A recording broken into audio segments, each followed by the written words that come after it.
Ya, menurut saya kalau putusan MK untuk mendiskualifikasi Gibran menurut saya juga cukup masuk akal. Karena apa? Karena putusan MK yang setidaknya meloloskan usia gugatan capres dan cawapres di situ, dan akhirnya itu membuat kepercayaan publik menurun dan bahkan juga banjir kritikan kepada MK. Seharusnya MK juga yaitu yang memutuskan untuk mendiskualifikasi Gibran, karena menurut pakar-pakar juga ya pencalonan Gibran di sini ya cacat secara hukum dan lain sebagainya.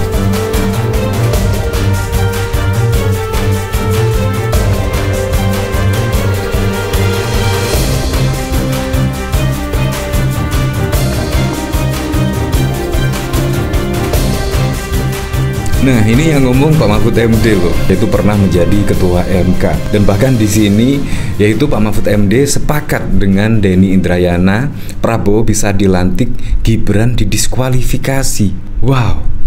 Ya memang pada waktu lalu itu banyak pro dan kontra. Ya banyak yang kontra kalau tidak salah ya. Di situ dengan pencalonan Gibran yang belum cukup usia 40 tahun, tetapi ya dengan memiliki kriteria pernah menjadi kepala daerah dan lain sebagainya, di situ bisa dicalonkan. Nah, di sini akhirnya menuai polemik. Karena apa? Karena memang berdekatan dengan pendaftaran di KPU. Itu memang sangat mengejutkan publik.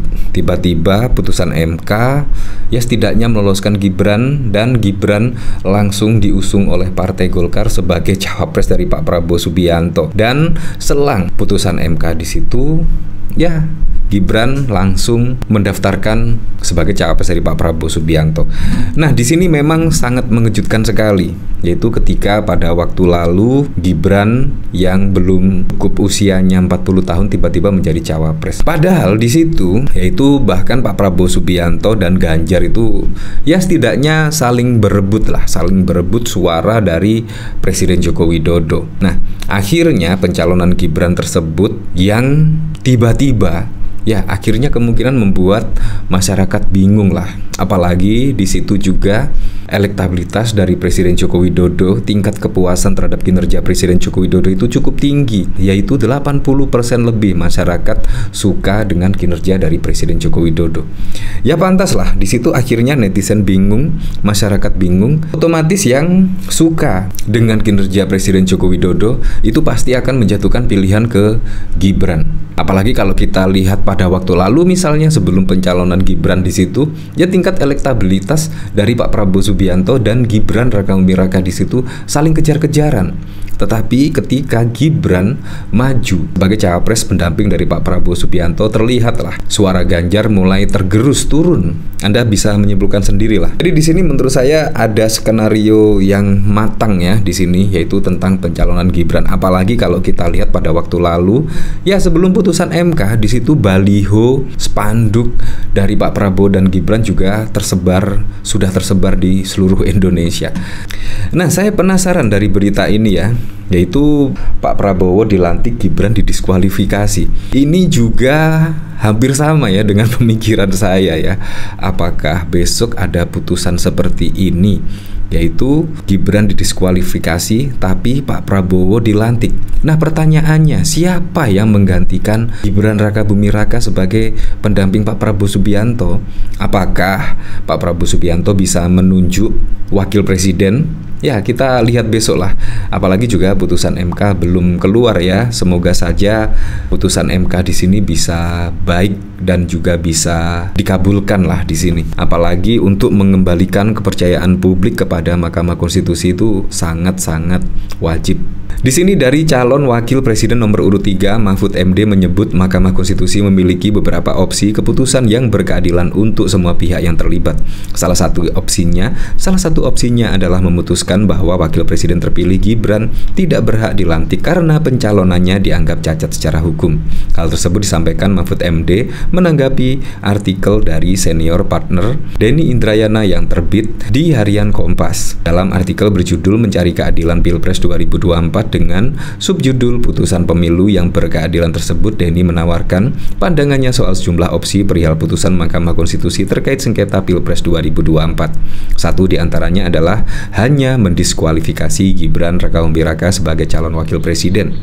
Soal itu Mahfud MD menyerahkannya pada MK sebagai pengambil keputusan putusan. Namun demikian, Mahfud menilai argumentasi Denny memiliki dasar.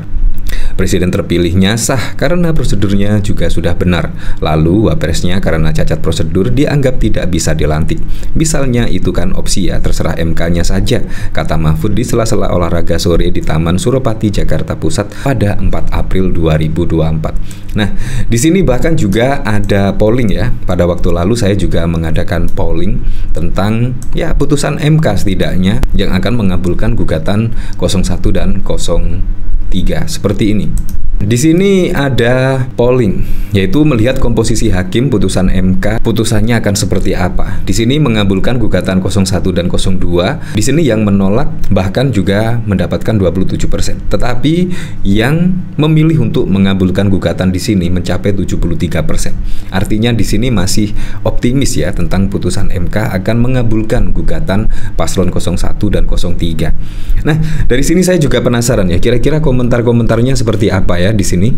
Di sini dari Waudinudin, semoga MK bisa menghapus citra buruknya yang saat ini menimpa MK karena putusannya waktu meluluskan Gibran sebagai cawapres. Kalau kita lihat pada waktu lalu putusan MK di situ juga sangat kontroversial sekali ya, bahkan juga banyak yang mengkritik untuk mengembalikan MK dipercaya lagi ya, seharusnya bisa mengabulkan lah. Minimal di sini yang pada waktu lalu memutuskan usia 40 tahun bisa menjadi cawapres. Nah, putusan MK di sini harapannya ya kurang lebih seperti itu. Bisa mendiskualifikasi Gibran.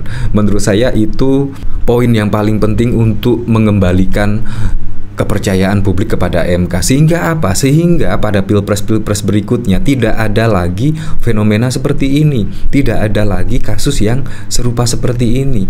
Bayangkan besok ketika pilpres atau pilkada atau apalah, tiba-tiba ada putusan MK yang ya kurang lebih seperti itulah. Jadi menurut saya putusan MK di sini sangat penting sekali ya, supaya tidak terulang lagi kejadian seperti ini. Nah, di sini dari Lucy, ya semoga yang terbaik untuk seluruh rakyat Indonesia terwujud, amin. Semoga Allah memberi petunjuk dan penerangan hati para hakim MK untuk menegakkan demokrasi yang sudah belok dari cita-cita reformasi. Yang di atas ribut, kita masyarakat bawah bingung mikir beli beras zakat karena semua harga pada naik.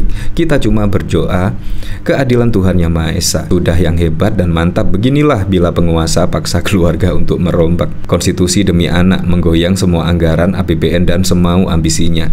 Perlu dihentikan agar negara demokrasi tetap sehat. Semoga Tuhan menambahkan hikmat dan memberi keberanian bagi para hakim MK. Ya, menurut saya kalau di sini putusan MK untuk mendiskualifikasi Gibran menurut saya juga cukup masuk akal.